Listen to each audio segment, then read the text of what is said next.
Hello વિદ્યાર્થી મિત્રો, હું નિલેશ પટેલ સ્વાગત કરું છું તમારું અમારી MS વિઝન એકેડમીના ઓનલાઈન પ્લેટફોર્મ પર. આજે આપણે ધોરણ 9 ની અંદર પ્રથમ ચેપ્ટર વિજ્ઞાન વિષયમાં આપણી આસપાસમાં દ્રવ્ય એના વિશે સમજવાનું. હવે દ્રવ્ય તો દ્રવ્ય એટલે શું?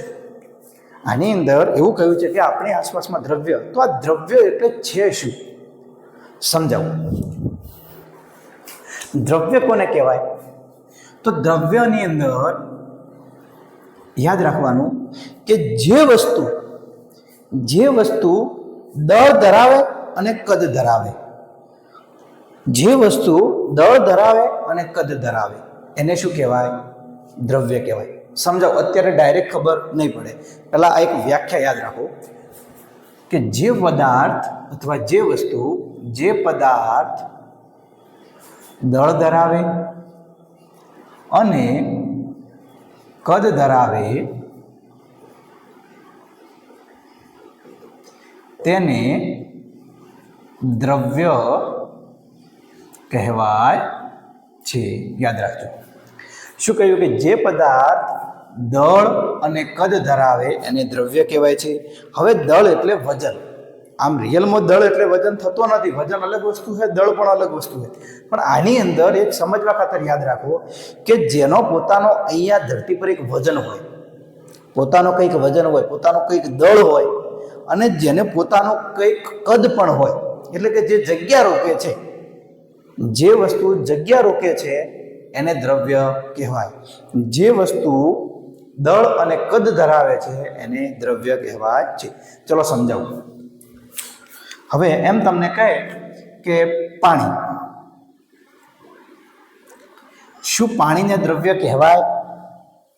પાણી પોતાનું દળ ધરાવે તો હા, પાણીનું વજન હોય ને, લીટર હોય, એનું કદ છે 1 લીટર કદ, 2 લીટર કદ, એનું વજન પણ હોય. પાણી તમે લો ને તો આપણને વજન લાગે, આમ ડોલ ભરીને ઉપાડીએ તો વજન લાગે. એટલે પાણીને વજન પણ છે, એનું કદ પણ છે. તો પાણીનું પોતાનું કંઈક કદ હોય, તો પાણી એ વજન પણ ધરાવે છે અને કદ પણ ધરાવે, તો આને દ્રવ્ય કહેવાય. ચલો બીજું, જમીન લઈએ. જમીન એ વજન ધરાવે. જમીન યાની પથ્થર, રેતી. શું પથ્થર એ વજન ધરાવે? પથ્થર એ પોતાનું કદ ધરાવે. તો હા, મોટા કદના પણ પથ્થર હોય, નાના કદના હોય. 10 કિલોનો પથ્થર હોય, 50 કિલોનો હોય, 100 કિલોનો હોય, 1000 કિલોનો પથ્થર હોય. તો પથ્થર એ પોતાનું દળ પણ ધરાવે છે અને કદ પણ ધરાવે, તો આને પણ દ્રવ્ય કહેવાય. ચલો તારા. તો હા, સૂર્ય એ ધગધગતા વાયુનો ગોળો છે, તો તારો, સૂર્યને પણ એક તારો જ કહેવામાં આવે છે. ચલો તારા હોય એ પોતાનું કદ ધરાવે, દળ ધરાવે, તો હા, દળ પણ ધરાવે, તો તારા એ પણ શું કહેવાય? દ્રવ્ય કહેવાય.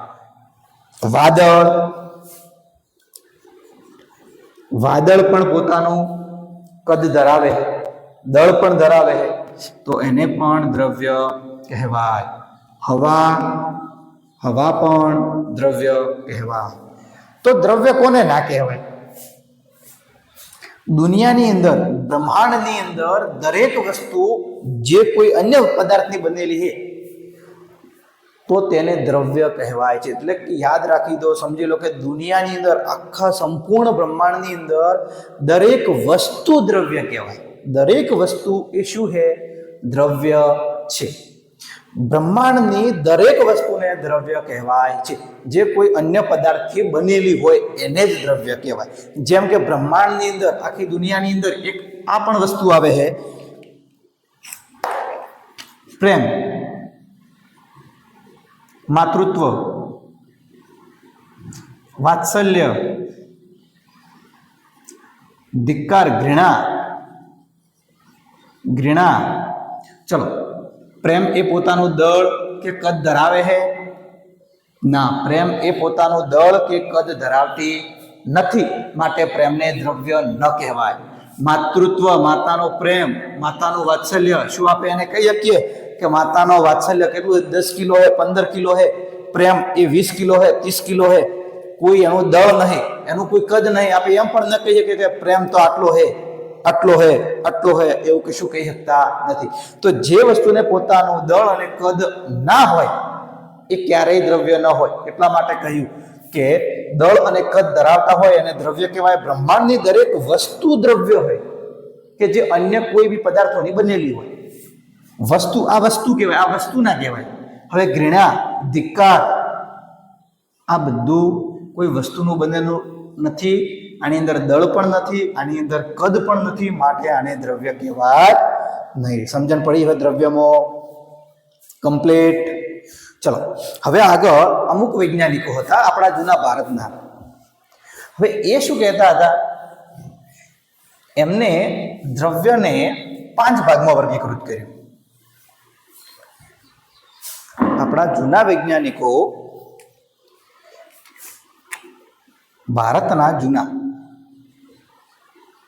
ભારતના પ્રાચીન વૈજ્ઞાનિકો, તત્વજ્ઞાનીઓ કે વૈજ્ઞાનિકો,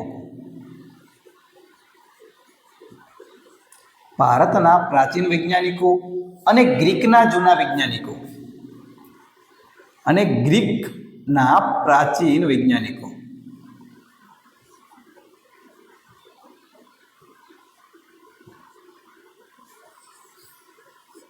આમને દ્રવ્યને 5 ભાગમાં વર્ગીકૃત કર્યું.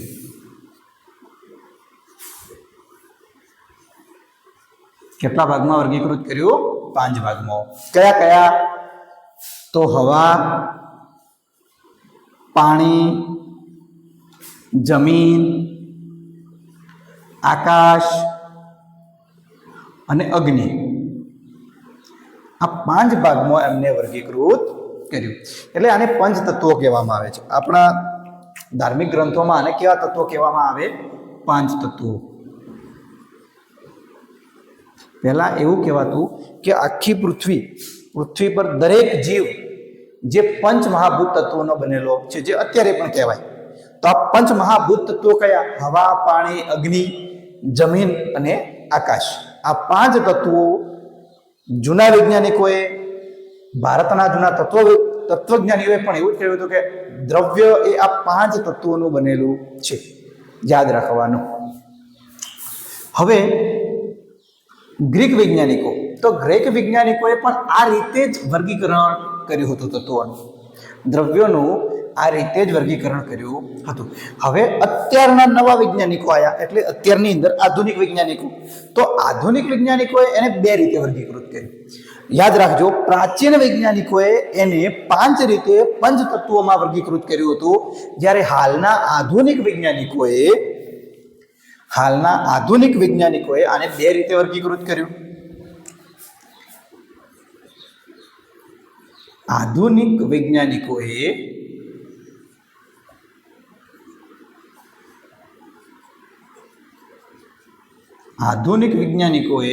આને 2 રીતે વર્ગીકૃત કર્યું. કઈ રીતે 2? તો એક ભૌતિક ગુણધર્મના આધારે અને બીજું આવે રાસાયણિક ગુણધર્મના આધારે. એક આવે ભૌતિક ગુણધર્મના આધારે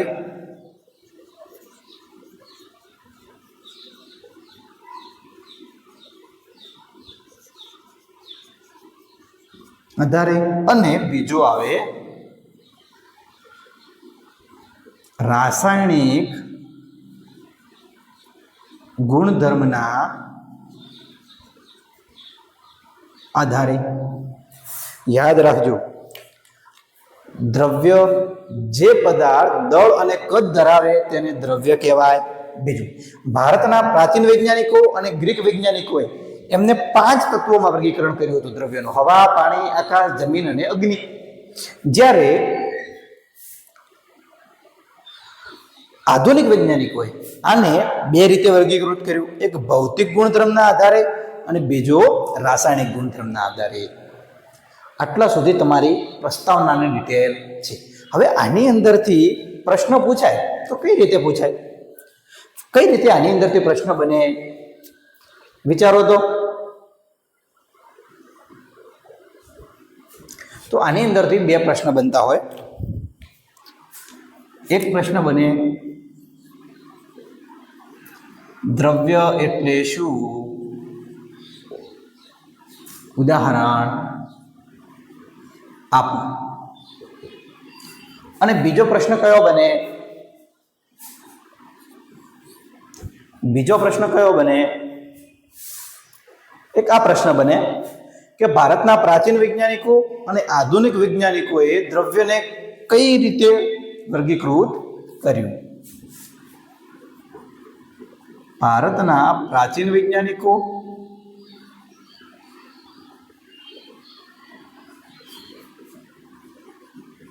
અને આધુનિક વૈજ્ઞાનિકોએ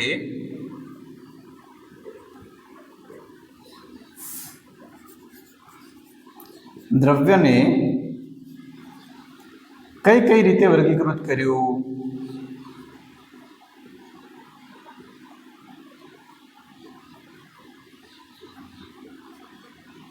બસ આ બે જ પ્રશ્નોના જવાબ બને. દ્રવ્ય એટલે શું? ઉદાહરણ આપો. અને ભારતના પ્રાચીન વૈજ્ઞાનિકો અને આધુનિક વૈજ્ઞાનિકોએ દ્રવ્યને કઈ રીતે વર્ગીકૃત કર્યું? બસ આની અંદરથી માત્ર બે જ પ્રશ્નો બનશે. આના જવાબ, આ પ્રશ્નના જવાબ હું તમને ફોટામાં આપી દઉં. જુઓ, આ એનો જવાબ બને. આ પહેલા પ્રશ્નનો જવાબ, આ બીજા પ્રશ્નનો જવાબ. તો આને વિડીયોને સ્ટોપ કરી અને જોઈ લેવો જવાબ. આગળ હવે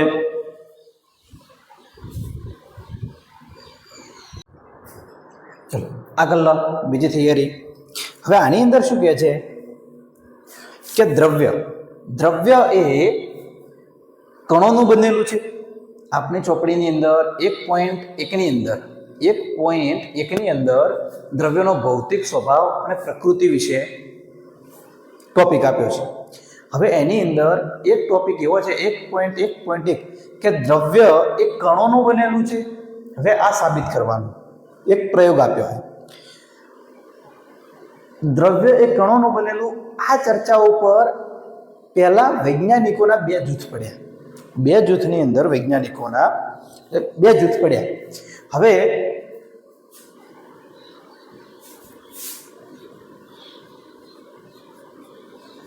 વૈજ્ઞાનિકોના જે બે જૂથ હતા એમાં એક સમૂહ શું કહેતો હતો અને એક બીજો સમૂહ હતો એ શું કહેતો હતો?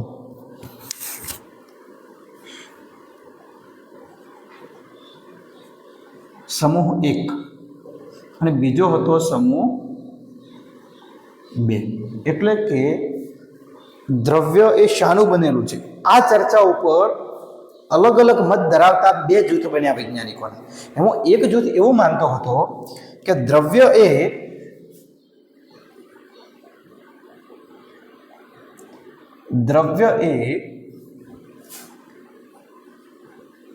લાકડાના ટુકડાની માફક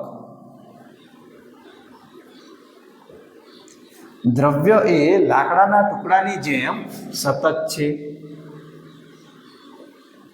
અને બીજો સમૂહ એવું માનતો હતો કે દ્રવ્ય એ રેતીના કણોની માફક નાના નાના કણોનું બનેલું છે.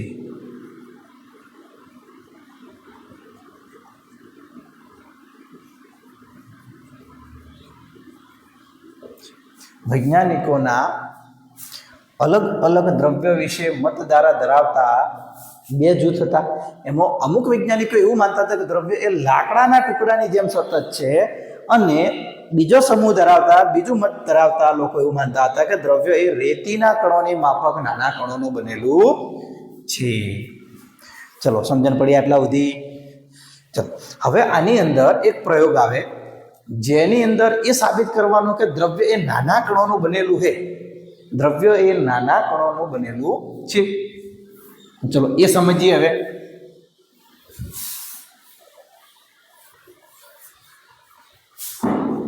શું કહે છે? દ્રવ્ય એ નાના કણોનું બનેલું છે. હવે દ્રવ્ય એ નાના કણોનું બનેલું છે એ સાબિત કરવા માટે આપણે એક પ્રયોગ કરવાનો. હવે પ્રયોગની અંદર એક બીકર લ્યો, 100 ml નું બીકર લ્યો. હવે એની અંદર અડધું બીકર પાણી ભર દો, અડધી સપાટી સુધી પાણી ભરો.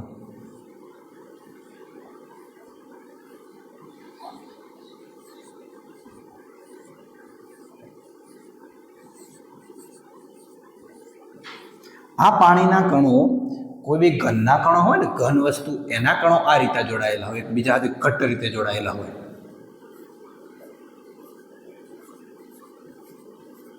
જ્યારે પ્રવાહીના કણો આ રીતે છૂટા છૂટા જોડાયેલા હોય,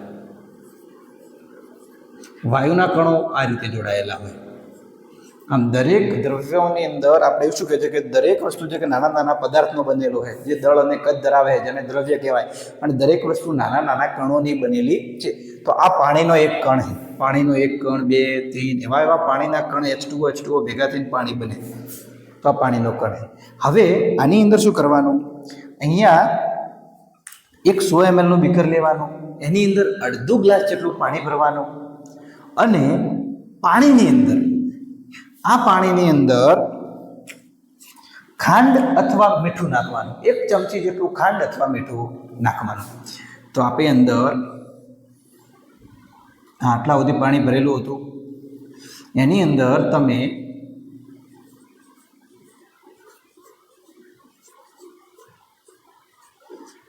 અહીંયા ખાંડ અથવા મીઠું નાખ્યું. આ આપણે અંદર 1 ચમચી ખાંડ અથવા મીઠું નાખ્યું. એટલે અહીંયા આપણે નાખ્યું તો પાણી આટલું ઉપર ચડ્યું છે કે નહીં ચડ્યું હોય? પાણીની સપાટી અહીંયા આટલી કસોકસ ફીટ પાણી આટલું હતું. હવે અહીંયા આપણે નાખ્યું એટલે પાણી આટલું જ રહેશે, થોડું ઉપર ચડ્યું છે તો આ પાણી આટલા સુધી આવે કે ના આવે? પાણી ઉપર ચડ્યું હશે. અહીંયા આટલું પાણી છે, અહીંયા પાણી આટલું ઉપર ચડ્યું હશે. હવે શું થશે? હવે તમારે એક સળિયો લઈ, કાચનો સળિયો લઈ અથવા કોઈ બી ચપ્પા વડે કે ગમે એ રીતે આની અંદર રહેલી મીઠું અથવા ખાંડ, આ મીઠું અથવા ખાંડ અને ઓગાળ દેવાની. અંદર શું કરી દેવાનું? અંદર ઓગાળ દેવાનું, અંદર દ્રાવ્ય કરી દેવાની. હવે જ્યારે તમે આની અંદર એને ઓગાળશો ને એટલે શું થશે? આ જે બીકરની અંદર જે સપાટી ઉપર આટલા સુધી જ પાણી હતું, તો આને આપણે લંબાવીએ તો અહીંયા આટલા સુધી જ પાણી આવે ને. અહીંયા પાણી વધી ગયું, અહીંયા પાણી વધી ગયું, ખાંડ અને મીઠું નાખતા પાણી વધી ગયું.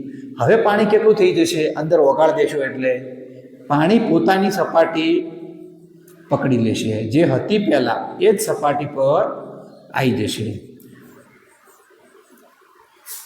સમજો ફરીથી, આ બીકર છે 100 ml નું, એની અંદર અડધું પાણી ભર્યું, એની સપાટી આટલી થઈ એવરેજ.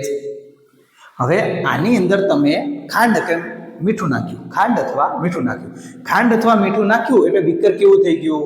પાણી થોડું ઉપર ચડ્યું. આ 3 બીકર નથી, બીકર એક જ છે, પણ એક ખાલી દર્શાવવા માટે તમને રીતનું બતાવ્યું. અહીંયા પાણી ભર્યું, અહીંયા અંદર ખાંડ કે મીઠું નાખ્યું, અહીંયા તમે ખાંડ કે મીઠું નાખ્યું એટલે પાણી કયો ગયું? સહેજ ઉપર ચડ્યું. જુઓ, અહીંયા પાણી આટલા સુધી આવી ગયું કે ના આવી ગયું? અહીંયા પાણી આટલું ઉપર ચડી ગયું. હવે અંદર આ ખાંડ કે મીઠું તમે જે નાખ્યું તો એને ઓગાળી દીધું. ઓગાળી દીધું એટલે પાણી પોતાની સપાટી હતી ત્યાં આવી ગયું, હતું ત્યાં આવી ગયું. તો અંદરથી આ ખાંડ કે મીઠું જે અંદર તમે ચમચી ભર્યું નાખ્યું તો એ ગયો કયો? એ અંદરથી ગયો કયો? તો સમજો, આ જે ખાંડ કે મીઠું છે ને એ જે પાણીના કણો વચ્ચે નાની નાની જગ્યા રહેલી, એ જગ્યામાં જઈ અને ખાંડ અથવા મીઠાના કણો ત્યાં જઈને ગોઠવાઈ ગયા. ત્યાં જઈને શું થયા? ગોઠવાઈ ગયા. હવે તમે 1 ચમચી નાખ્યું હતું, એ આ પાણીના અણુઓ વચ્ચે જે જગ્યા રહેલી હતી, દ્રવ્યના કણો વચ્ચે જે જગ્યા રહેલી હતી, ત્યાં શું થઈ ગયા? ગોઠવાઈ ગયા. અને ગોઠવાઈ ગયા માટે પાણી ઉપર હતું એ વળતું પોતાની સપાટી પકડી લીધી, એની જે સપાટી હતી ત્યાં જ આવી ગયું. એટલે આના ઉપરથી શું સાબિત થાય છે કે દ્રવ્ય એ નાના કણોનું બનેલું છે. શું હતું કે દ્રવ્ય કણોનું બનેલું છે? તો જોઈ લો, આપણે આખું 1 ચમચી ખાંડ અથવા મીઠું નાખ્યું હતું, એ મીઠું આખું અંદર ઓગળી ગયું અને જે આપણને દેખાતું પણ નથી, પાણીની અંદર ભળી ગયું છે, એકદમ દ્રાવ્ય થઈ ગયું છે. તો તો આ નાના નાના કણોમાં જે જગ્યા રહેલી હતી ત્યાં જઈને ગોઠવાઈ ગયું, માટે એમ કહેવાય કે દ્રવ્ય એ કણોનું બનેલું છે. નાના નાના જો આ 1 કણ 2 કણ 3 કણ આ રીતના ગોઠવાઈ ગયું ને, તો આ નાના નાના કણોનું બનેલું છે. તો આના ઉપરથી સાબિત થાય છે કે દ્રવ્ય એ નાના કણોનું બનેલું છે. અને નાના ના લખો તો ચાલે, કણ હંમેશા નાના જ હોય. દ્રવ્ય એ કણોનું બનેલું છે, જે અહીંયા આપણે સાબિત કર્યું. ચલો હવે આગળ લો બીજું. ચલો હવે શું કહે છે આપણી પ્રવૃત્તિ 1.1.2 એટલે કે દ્રવ્યના આ કણો કેટલા સૂક્ષ્મ હોય છે. દ્રવ્ય એ કણોનું બનેલું છે એટલું તો ફિક્સ થઈ ગયું, પણ દ્રવ્યના કણો કેટલા સૂક્ષ્મ હોય છે હવે એ આપણે ભણવાનું છે. ચલો એના માટે એક પ્રયોગ કરવાનો. તો એક યાદ રાખજો કે પોટેશિયમ પરમેંગનેટ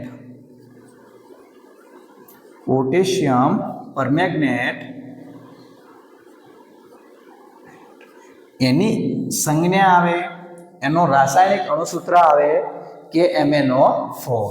એનું રાસાયણિક અણુસૂત્ર KMnO4. હવે આ પોટેશિયમ પરમેંગનેટના 2 થી 3 ટુકડા લઈ અને આપણે પ્રયોગ કરવાનો. તો 2 થી 3 ટુકડા શેમાં નાખવાના? તો એક બીકર લેવાનું, 100 ml નું બીકર લેવાનું. કેટલું? 100 ml નું.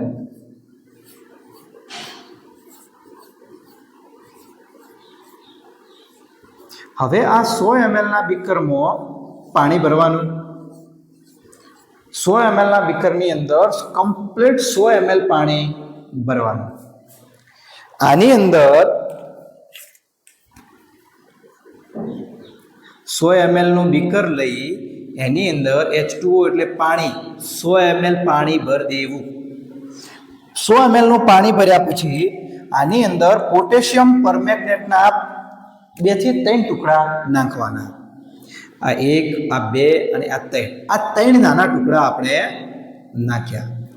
આ લાલ રંગના પોટેશિયમ પરમેંગનેટના 3 ટુકડા નાખ્યા. શેના નાખ્યા?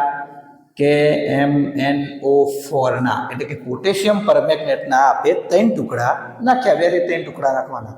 હવે ધીમે ધીમે શું થશે? આ જે પોટેશિયમ પરમેંગનેટ છે, આ પોટેશિયમ પરમેંગનેટ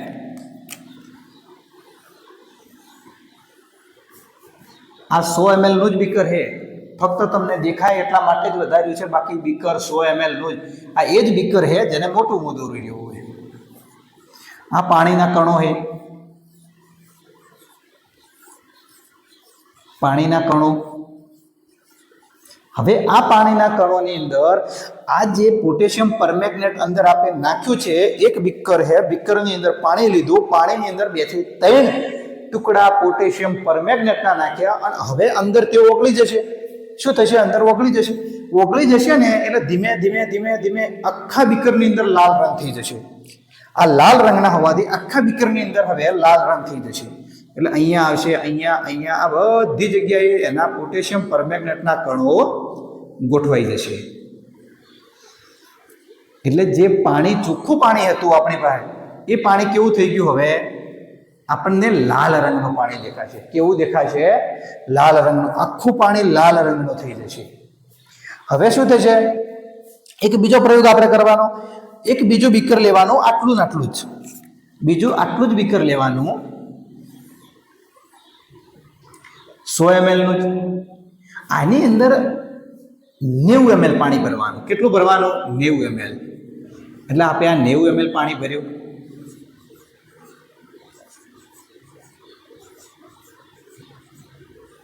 હવે શું કરવાનું? આ પાણી આપણે અહીંયા આ 100 ml નું બીકર હતું જેની અંદર ઓનલી 90 ml જ પાણી ભરવાનું. અને જે કસ નળી આવે એની અંદર 10 ml પાણી લઈ, 10 ml પાણી એ કયું? આની અંદરથી 10 ml પાણી આમાં નાખવાનું, આની અંદર રેડવાનું. એટલે આની અંદર તમે પાણી રેડશો, આની અંદર નાખશો એટલે શું થશે? આ પાણી પણ આખું કલરવાળું થઈ જશે, આખું કલરવાળું થઈ જશે. આ પાણીની અંદર પણ લાલ રંગના કણો ફેંકાઈ જશે, બધી જગ્યાએ ગોઠવાઈ જશે.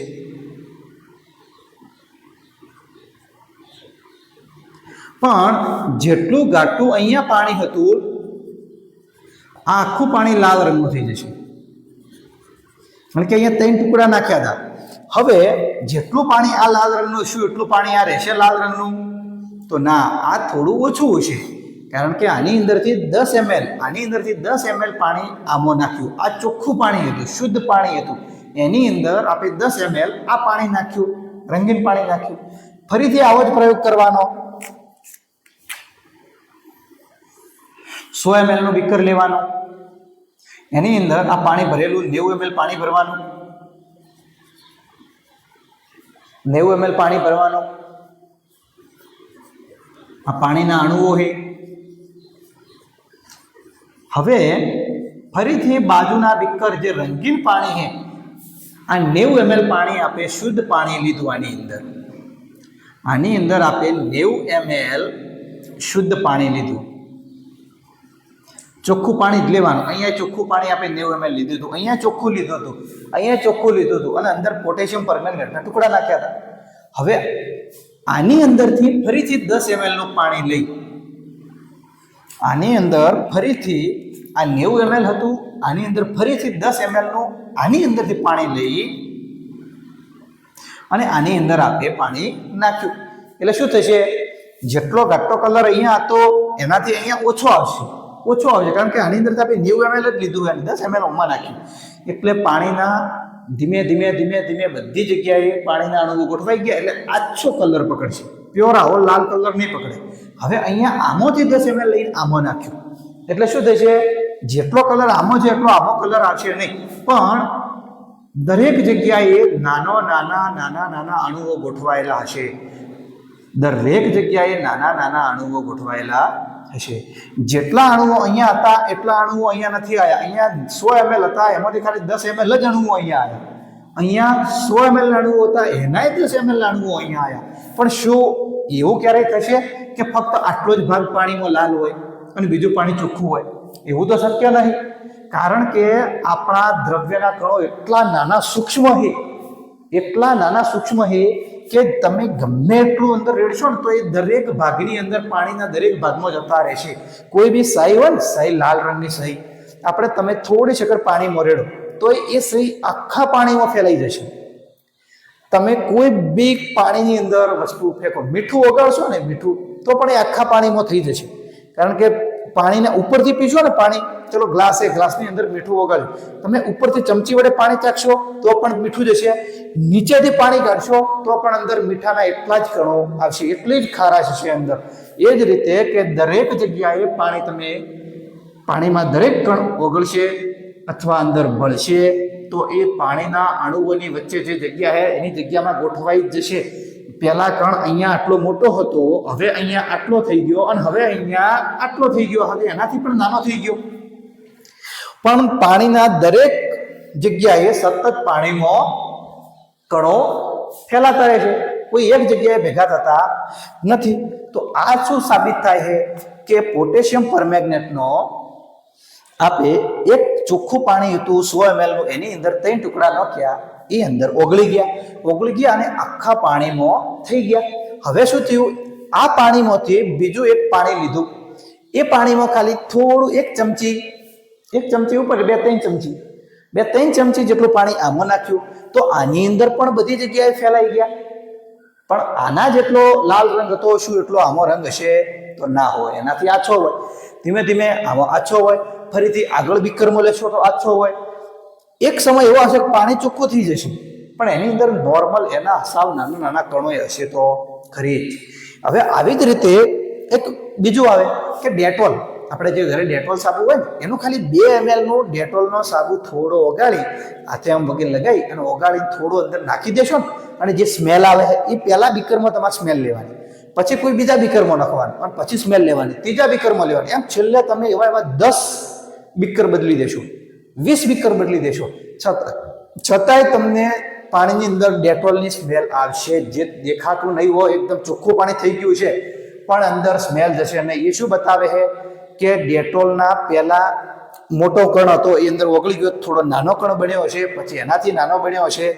જેમ કે કોઈ એક કણ આટલો મોટો હોય, એને તમે કોઈ બીકરમાં નાખો તો આટલો હોય, હવે પછી એ વિભાજિત થઈ અને બીજામાં નાખો તો આટલો થાય, પછી આટલો થાય, પછી આટલો થાય, એમ ધીમે ધીમે ધીમે નાનો નાનો થતો જાય. છેલ્લે આ ઓનાય નાના નાના ટુકડા થઈ જાય અને સતત ચાલ્યા જ કરે. પાણીની અંદરથી ક્યારેય પછી લોભા સમયે જાય, પણ આપણે જેમ બીકરની અંદર એક બીકરમાંથી બીજા બીકરમાં, બીજા બીકરમાં ત્રીજા બીકરમાં એમ લેતા હતા, એ રીતે પાણીની અંદર જે જગ્યા રહેલી છે એની અંદર આ પોટેશિયમ પરમેંગનેટના કણો વિભાજિત થઈ અને નાના નાના નાની નાની રીતે ગોઠવાઈ ગયા. અને ધીમે ધીમે અહીંયા જેટલો કલર ઘટ્ટો હતો એનાથી અહીંયા આછો, એનાથી પછી અહીંયા આછો, એનાથી પછી આછો, આ રીતનું ચાલ્યા કરે. આ શું બતાવે છે કે દ્રવ્યના આ કણો કેટલા સૂક્ષ્મ છે, તો એકદમ અતિ સૂક્ષ્મ હોય છે, એટલા સુધી પણ જઈ શકે છે. તમે અહીંયા જોઈ શકો છો, બાજુમાં જુઓ આપ્યું છે ને બીકર, તમારી ચોપડીની જ આકૃતિ છે. આ પહેલું બીકરમાંથી પોટેશિયમ પરમેંગનેટના નાખ્યા છે, પછી બીજા બીકરમાં આછો કલર, પછી આછો કલર, પછી આછો કલર, આમ સતત ચાલ્યા જ કરે છે. હવે તમે સમજી શકો છો આ પ્રયોગને. ચલો હવેના પછી નેક્સ્ટ.